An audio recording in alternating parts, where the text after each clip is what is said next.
Welcome to Rooted and Rising. Today's episode is super special because the woman sitting right in front of me didn't just build a studio, she built a sanctuary. She turned one of the deepest heartbreaks of her life into a purpose that now heals others. She named her studio Kismet, which means destiny, and there's a reason behind that. My warmest welcome to Miss Alisha Sapach. Alisha, thank you so much for being here. Thank you. It is an honor. Alisha, I want to honor your strength today. Not the strength, the loud strength that people see on the outside, but the quiet inner strength that comes from surviving the unimaginable. You took your pain, you held it close, and you didn't let it break you. Instead, you built Kismet Yoga and Fitness Studio, a space born from a story where most women wouldn't know how to rise back from. Can you take us back to the very beginning? Yeah. I was pregnant with my firstborn, and it was January of 2016. I went through a fertility journey. It was 5 years of trying to have a baby, lots of miscarriages, and finally I had a pregnancy, and on January 24th, 2016, my son was born still. And I developed PTSD, anxiety, depression. I left my career as a financial advisor for a Royal Bank. I had been in banking for quite some time. I think I was at 15 years at that point. Developed lots of relationships with all my clients, and they all knew my story. And with the PTSD and anxiety, depression, like me going out into public was triggering. If I were to see babies, if I were to see carriages or anything to do with a baby, and heaven forbid I even heard a baby cry, I was very triggered by that. So in, I think it was April of 2016, I decided to pursue a local psychic medium, and her name was Kelly Chapman, or is Kelly Chapman.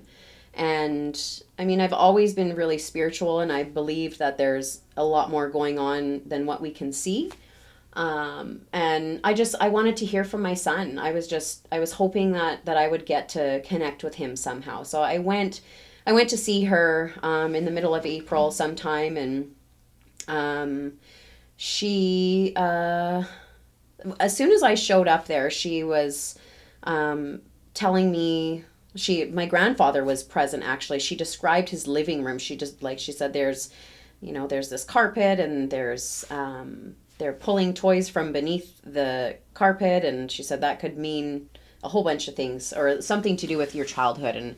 And once I figured out that was my grandfather, she said there's a little boy that is here. And my husband, my ex-husband, he had been to see her in January, shortly after Amari's passing, and Amari was present in that session with her. And when I showed up there and she saw or felt, I don't know how it works to be a psychic, but she sensed that she had seen his soul, or again, I don't know how it works, but she said, she's just like, was your husband here a couple of months ago? Mm-hmm. So anyways, in my reading with her, she asked me about a Gemini. She said, who's the Gemini? And I said, I don't. The only Gemini that I knew is my mom's friend. And she said, you're going to meet somebody that's a Gemini, and she's going to help you. And so fast forward, she'd also recommended that I get these little angel cards from the metaphysical store. And the very first reading that I gave myself, an education card came up. And so I knew when this card fell out and I read the meaning, it said, you've been wanting to learn something new. And I knew that was yoga. And I had just seen a Groupon for a local studio. And so I went to this studio for the first time. And my very first instructor ended up being my business partner who I created Kismet with. Wow. So I didn't know this at the time, but she was the Gemini that Kelly had said was going to help me. So I was, when I joined that studio, I was there for, like, I was going to classes back to back all the time. It was a safe place for me because there were no babies, there were no triggers for me. And so it was a place that I could just go and be safe. And about like 2 or 3 weeks after being at that studio, I noticed Lanny is her name. Lanny was not her normal self. She was super sad. She wasn't happy. She was, her dog was in the studio and her car was like stuffed full of everything. And I overheard her talking to some other members and saying that, you know, she'd gone through a breakup and she was kind of living out of her car or staying wherever she could. And I phoned my ex-husband in between the classes and I said, there's this girl here and she kind of needs some help. So our basement suite was vacant at the time, and I said, or he said, if you feel good about her coming, he's just like, for sure. So I stayed after class and I was like, I know you don't know me, but I was like, I overheard that you're kind of going through, you know, some home situation. And I was like, I live like 5 minutes away from here. We're animal friendly, so your gigantic dog will be totally fine. You have your own access, your own bed, like it's a totally vacant suite. So I gave her my phone number and she messaged me like that afternoon. We went for a walk and she moved in. So my ex at the time was in the process of opening up liquor stores, and he, I think, was very focused. Like he didn't necessarily, I don't feel like he dealt with the grief of our son because he was so preoccupied with this business, right? And so I was going to this his first liquor store all the time with him, and because the studio had been like super helpful for me, I saw the opportunity in this like brand new development in Surrey, and I was just like, like maybe I could open up one of these in Surrey. And so I asked Lanny, I was like, you know, how profitable, like, do you know how profitable yoga studios are? And started kind of asking questions, and so we talked a little bit about that, and she was asking me like, you know, well, what are your thoughts? And I didn't want to give away any location or anything, and like I didn't really know her or trust her at that point. So when you're a franchisee, my understanding is that there is a radius of approximately like 15 kilometers that gets protected for franchisees. So I went to a closer studio, or like the closest studio to the liquor store, and I tripped it and it was within 15 kilometers. So I kind of had just, once I realized that, I just dissolved that idea because I was more focused on becoming pregnant again. I had to wait to go through another round of in vitro. Amari was an in vitro baby, and so I had to wait until August of 2016 to pursue another cycle. So that was in my mind. That was my focus on just, I want to be a mom, right? Lani approached me one day and she was like, it was her idea. She said, what if we like do our own thing? What if we create our own thing? And I was just like, why don't we create our own thing? So yeah, we started looking for locations, and it was a big learning experience for sure. I felt comfortable knowing like her classes were always packed. She had such a great reputation, and it felt right that, you know, she was the face of the business for quite some time, for 4 years until we ended up parting ways in 2020. But that is how it all happened. So Kismet is basically Amari's legacy. Kismet is definitely Amari's legacy. Right. For Alisha, did you have a clear vision from the very beginning, or did it evolve as you built Kismet? It definitely evolved over time.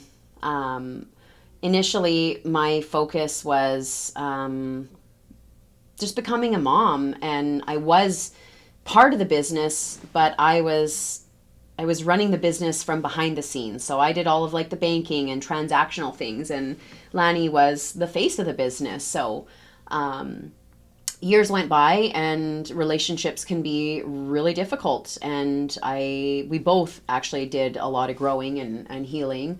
But there was a time in 2020, the pandemic hit, and we were faced with decisions and like a situation that nobody had ever come across before. And it was kind of like the start of our breakdown. I ended up buying her out in 2020. It was June of 2020, and became the sole owner of Kismet.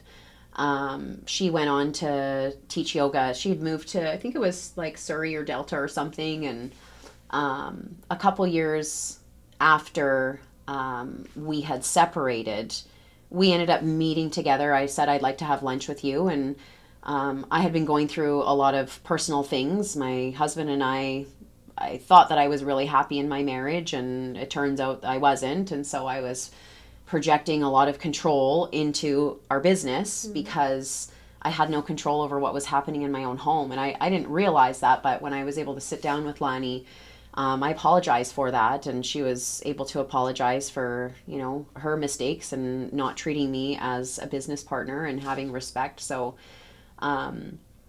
when I took over the studio in 2020, I wasn't teaching at the time. It was always a goal for me to teach. Well, initially it was just to enhance my own practice, and I was actually kind of afraid to take my teacher training because I thought that I didn't like being in front of people, but apparently I'm weird about that. So things definitely evolved, because when the face of the business, which was Lanny, left, I was hearing all this stuff saying, you're gonna kill Kismet. Like, this place is gonna close because she is gone now, and who are you? Right? And so I feel really proud of myself, because not only was, I lost like our star player. I was in a pandemic, only allowed to have 9 people in a class. Wow. Managing, like we have 29 people in a class now. So, I mean, I've done a really good job, I feel like, proving all the haters wrong. There were some haters out there. So, I feel very proud. Wow. And there's no better response than a success. Yeah, right? If exactly. you're successful, I think you kill all the doubts. Yeah, no. Yeah. Can't come at me. And I think it's beautiful how you described your relationship with Lani. We meet some people in life for a purpose, right? And that was your purpose. 100%. Right? And once it's done, the way is separate. Yeah. But still you have that love and fondness in your heart. Yeah, I'm very appreciative. Like, Lanny was instrumental in getting me to this part of my life and what I'm supposed to be doing. I didn't realize just how important her role was, and I feel very grateful that we were able to heal through that. And she realized that she needed to let go of her baby Kismet to find her partner. She just gave birth to another beautiful little girl a couple of weeks ago, and she has a beautiful family and a wonderful partner, and she is she's doing really great in her life. So she's realized, like me, like I always say, there's certain times of the year where I'm really grateful for the hardships of losing my son, because now I get to do this. And she was able to recognize that if she let go of that, she wouldn't be where she's at. Yeah. When we let go of things in our lives, it just makes space for more aligned things to come in. That's so beautiful. Yes. All's well that ends well. Alisha, how you described before that your ex-husband, he didn't actually grieve, or his way of grief was different than yours, right? Very. My next question to you is, do you think women carry grief differently as compared to men? And also, you run a fitness studio. Do you think fitness gives them a place to kind of experience that? Yeah, I think that to say that men and women grieve differently, I think grief is universal. Everybody grieves, and there's different social norms and different personal experiences, and like some people might be more, I mean, women, I could probably say that it might be more accepted or allowed, that we might be more public about our grief. I've certainly been a lot more public. I've wanted to share my story. In fact, when I was going through in vitro, I told so many of my clients, like my clients knew all of that journey, whereas I feel like men, when they're going through grief things, they might be more encouraged, or the social norm might be to be a little bit more stoic and not really have emotions regarding it. I can remember when my ex and we'd gone on a vacation. I can't remember where exactly it was, but we were asked by some people that we had met how many kids we had. And AJ never acknowledged our son. He said, "Oh, I have a daughter from a previous marriage." He says, "I have a daughter. She's 13." And I was like looking at him like, "We have a son. Like, we had a son." And I don't know if that was part of his culture, that you don't talk about those kinds of things. I don't know if that was, I wanted to share with everybody, even though it would make me cry, but I still wanted to acknowledge him. Yeah. Right? So I don't think that it's specific to men or women. Some men might be a lot more open and emotional than others, and some women might be more closed off, and Yeah. But when you did bring the cultural thing, I can say that I'm Indian, and it is in the culture that they expect men to be, they're the man of the house, and so they can't really cry, and they can't really let the emotions out. And I don't want that for my son. I want my son to be very expressive, so that people can understand him and he can understand himself better. So I think that's something we need to change. Yeah. As mothers. Yeah. Yeah. Yeah, that is a goal for me, is to raise a secure child. My son, I have a son and a daughter now, so Yeah. yeah, when you repress your feelings, it's not a good thing It's at not all. a good thing at all. That's so true. It comes out in different ways after, right? Yeah. Yeah. And Alicia, let's talk about how fitness gives people a space to release their emotions. Yeah, definitely. Fitness and movement is a non-negotiable for me. I realized in my marriage that I was so go go go, and I was really people pleasing all the time, that I lost myself. And if you know me, I'm active every single day. It doesn't matter if I'm taking a walk, or I'm at the gym, or at the studio for class, hiking, snowboarding. Exercise is medicine. It is, I saw somebody at the gym the other day, and he was complimenting on, he's like, "You're always here and you're always working so hard." And I said, "Well, it honestly, it keeps me off the meds." Right? Yeah. I read somewhere once that get your daily dose. So when you exercise, you get your dopamine, you get your oxytocin, you get your serotonin, and you get the endorphins. Those are all the happy hormones. And I feel like for me, I need to do this for myself every single day. And when I talk to other people, not even just women, exercise it's it's so healing for everybody. When you feel good, and then if you look good, you feel good. It all just kind of goes hand in hand. And if I'm filling my cup first, I can show up for my kids, for my community, for everyone else around me, if I take care of myself first now. Yeah. That's Yeah. most definitely. Yeah, Yeah. for sure. You know how some people, they're like, oh, you shouldn't be very selfish. I think it's very good to be selfish. Oh yeah, it is a non-negotiable. I need to look after myself first and foremost. And Yes. it might be selfish, but like I said, if I don't release or create these hormones inside of me, then like I might be a little bit cranky. Like Yeah. I have a lot more patience and I'm a lot happier. Yeah. I'm a lot happier getting to exercise. So I And think, kids love happy mom, mm-hmm, right? mm-hmm. Yeah, and I think it's important to like demonstrate that to your kids as well too. Like movement is it's important. Kids spend a lot of time on devices. You know, like my kids aren't immune to that. So, like they know mommy works out all the time and you know, like it's working out and being healthy is something that's it's important for us. Yeah. Yeah. And you're teaching them through your action, not just the words, No, right? 100%. They Yeah. see it. They definitely see it. That's so awesome. Mhm. Alicia, so you work around with lots of women, right? Mhm. Our studio is always filled with women Mhm. of different ages. They're not Mhm. just 20-year-old fit women, they are 50, 60, and maybe more, right? Mhm. What is one thing you think women underestimate about themselves? Well, I grew up with a single mom Mm-hmm.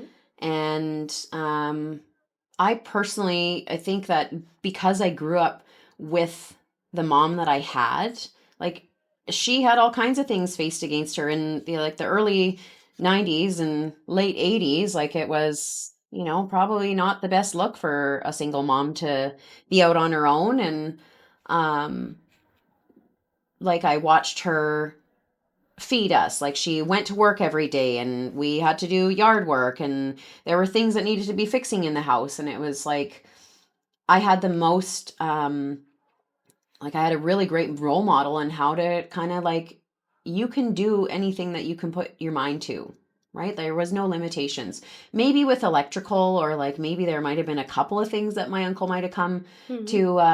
to do, but we can do whatever we want. If we put our minds to it, we can make it happen. And we Yeah. have Chat GBT and YouTube and everything else now to help us. So if my mom could do it in the 80s and 90s, like we're like far more set up to do whatever the heck we want. Yeah, we can do it. We can do it. Alicia, having known you for some time, I know that your business instincts they are incredibly sharp. And how you told me that your banking career helped you set up your business, right? Hmm. So if you have to give one piece of advice to any woman who's starting her own passion project, what would it be? Go for it. Love Doesn't it. doesn't matter if someone is being a negative Nancy, like you are having that thought for a reason. You need to go for it. And what's the worst that could happen? Like if you fail at it, then you learn something and you won't have regrets later on in life thinking I should have done that. Like why didn't I do that? Just Hmm. go for it. Just go for it. Just go for it. Yeah, Yeah. that's the best advice ever. Alicia, I'm an ardent believer in the concept that grief is actually your greatest teacher. So basically, undergoing some kind of grief, it actually polishes you in the way I don't think any other thing can in life, right? Mm-hmm. Now, when I see you, very strong woman, no two ways about it. If you could go back to the version of yourself who underwent that loss, what would you tell her today? Yeah, I mean, I've gone through a couple pretty profound losses. I mean, the loss of my son. I mean, there's probably no other pain that would compare to that. I mean, I've lost my marriage as well too. Like, you don't get married to somebody to you know Mm-hmm. to wind up where I'm at. But um, initially, so I think that I would tell Alicia back in 2016 that it's going to be okay. Um, I would I in my journey I was realizing that it had purpose. And so I think that I would say that it like I did end up learning that, but I would say it's going to make sense later on why this happened. I know in my heart, and I share this, especially around Amari's birthday and like the anniversary. I talk very openly about him and I give thanks to him. Like I've connected to so many people. I've been able to help so many people with their, I mean, unfortunately, I have met a lot of moms and dads that have lost their babies as well. I've met people that, you know, I mean, lots of people lose their marriages, unfortunately, but um I've made peace with my son's loss, knowing that this was the destination. And his loss was profound to go through, but it gave me the gift of Kismet and being able to see, lives. I'm having like chills on my back right now. Me too, I can feel it. Yeah. So like being able to witness people transform in there. So, whether they're physically getting stronger and they're able to show up for themselves, or lots of times people, when you give them the space, like they're sharing lots of things with me and they're like, thank you for, sharing your story. And this is what happened to me. And, like I do get very frequently that I'm inspiring and, and I've been able, like you said at the beginning, like I've been able to go through this really hard time and be able to find something good in it. And I think that can be a hard thing to do. And even with my marriage, like I lost my marriage and I lost myself in my marriage. And the gift in losing my marriage was finding me again. Like I lost myself, trying to just cater and just be, I stopped doing all these things that I loved. And so I get to be me again. So when you go through really hard times in life, I would have to say, from my experience, there's always some kind of silver lining. There's always a gift in there. And your gift was the creation of Alisha 2.0. Alisha 3. Powerful, We're at 3.0 better, now. Best. Yes. Yeah, no, I'm much better now for sure. Yes, you are. Yeah. Alisha, I saved my favorite question for the last. Okay. There's a reason why you're my first guest in this space. You have been instrumental in my personal journey. You were the one who pushed me to become a teacher. My question to you is why? What did you see in me that you thought I also belonged at the front of the room? Yeah. I remember when you had joined and you were like at the back of the room, and then, it's kind of like some people will just kind of always stay in their spots, and like you were kind of like coming out of your shell, and then all of a sudden it's like Ramneek's always on my left side and like now I don't necessarily need to like do all of that. Like I was like, you were keeping up with everything, your stamina, your endurance, your alignment, and like how you were performing all the exercises. It was just like you were a teacher without the piece of paper. And I remember when I came up to you, I think I said after class, I was just like, when are you getting your teacher training? And you're like, what? Me? You think I could do this? Like you're in disbelief. I was just like, yes, you can. You were in disbelief. Yeah, so I was. Yeah. You're in disbelief. Yeah. And then you're like, okay, I'm registered. I'm doing it. I was just like, yes. Yeah, no, I mean, you're a go-getter. Now that I know you, like, I mean, you just keep like showing me new things. You're a podcaster, you're a realtor. And like, what don't you do, woman? Seriously. Teacher, business owner, like, yeah. Yeah. Yeah, you're very driven. Thank you so much. But I will always credit you for my journey. I always believe that you meet people for a reason. 100%. I think I went to your studio. God bless my friend who asked me to go to the studio. And then I had the opportunity to work out with you and just learn from you. And I don't know what it was and what you said to me. It just made sense. And now I see myself as a very changed person in my thought process, in how I act, react, everything. And every time I see this polished version of myself, I thank you. Aw, wow, thank you. I'm very happy to be part of your journey. I'm so glad. Thank you. Thank you, Amari. Thank you, Amari. Thank you, Amari. We are done with the heavy stuff. Let's switch it up to a fun rapid fire. All right. So rapid questions, rapid answers. Okay. Are you ready? Are you ready? Yes, I am. Oh, no, I don't know. Let's go. All right. Morning workout or evening workout? Morning. Guilty pleasure snack? Oh, I love potato chips. Yeah, I love them too much. Wow. A song that instantly boosts your mood? Oh gosh. I have so many playlists that are like, I listen to a lot of electronic music, so just one. Top of your head. Oh my gosh, I can't even Happy. Pharrell Williams, happy. All right. If destiny had a color, what would it be? Ooh, I love yellow. Yellow's my favorite color. I thought it was purple. I mean, destiny, yeah. No, my personal favorite color is actually yellow. My favorite is yellow too. Yours is Yes. too? Daffodil Yes. yellow. I love yellow. Why do you love it? It's just bright and cheery, and when I have a tan, I think I look really nice in it. You look what? Alishinder? Yeah, Alishinder is my alter ego. All right. One thing every woman should know about her body.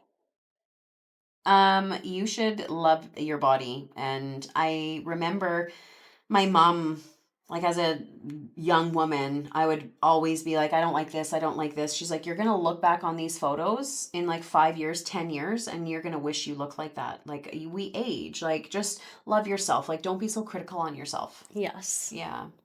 Runners or heels? Runners. All right. Give us one workout that always humbles people. Oh, one workout that humbles. Leg days or anything to do with legs and I mean cardio is also pretty humbling. So one exercise if you had to pick Oh, for leg. one specific exercise. I feel like a squat into a Deadlift? a deadlift, like a good morning into a squat. And if you can like elevate your heels, those are pretty great. We should try that. Yeah. All right. In our heels. Yes, in our heels. Kismet's personality in one word. One only. The best word. The best word. It's very healing, but I'd say it's also positive. I want to say more, but you said one word. That's I would hard. say it's therapeutic. Yeah, I was gonna. Did I say healing? Yeah, you Healing. did say yes. Yeah, healing. Okay. One lesson motherhood taught you. They're little sponges. They're always listening, so you have to be careful with what you're saying because they're always, even when you don't think that they're listening. Motherhood has taught me that my kids are my greatest teachers. Yes. Yeah, I've learned so much about myself, and I see myself in my kids, and like they learn from us. So I'm trying to mold them into the best little humans possible. Oh, that's nice. Okay, one lesson that entrepreneurship has taught you. Ooh, entrepreneurship. I think for me, it's been important to be authentic and the right people will find you. And to always believe in yourself and be positive. I was thinking today about the studio, and I can remember I was actually talking with a friend about thinking positive and like manifesting things. And I remember laying on the floor in the studio during one of these lockdowns where nothing was allowed to be open, and I had in my mind, and I just visualized, and I would tell myself the studio is so busy. The studio is, thriving. It's making money. My doors were closed. I wasn't allowed to have anybody in there, but I was like, I think it's taught me to be positive and resilient. And yeah. Mm-hmm. This too shall pass. This too shall pass, right? Yeah. Yeah. Yep. Thank you so much, Alisha, for being here. Thank you. It Thank was you for so having me. wonderful to have you. Thank you. Thank you for being vulnerable. Thank you for being so incredibly strong. Thank you. Your story is a testament that destiny isn't what happens to us, it's what we rise from. It's what we build after the storm, right? Yeah, for sure. Thank you for having me. Thank you so much. And Thank for you. all my listeners, your story wouldn't look like anyone else's. No. Your struggles won't sound like anyone else's, but always believe your kismet, because sometimes the most painful chapters create the most powerful people. Thank you so much. Thank you.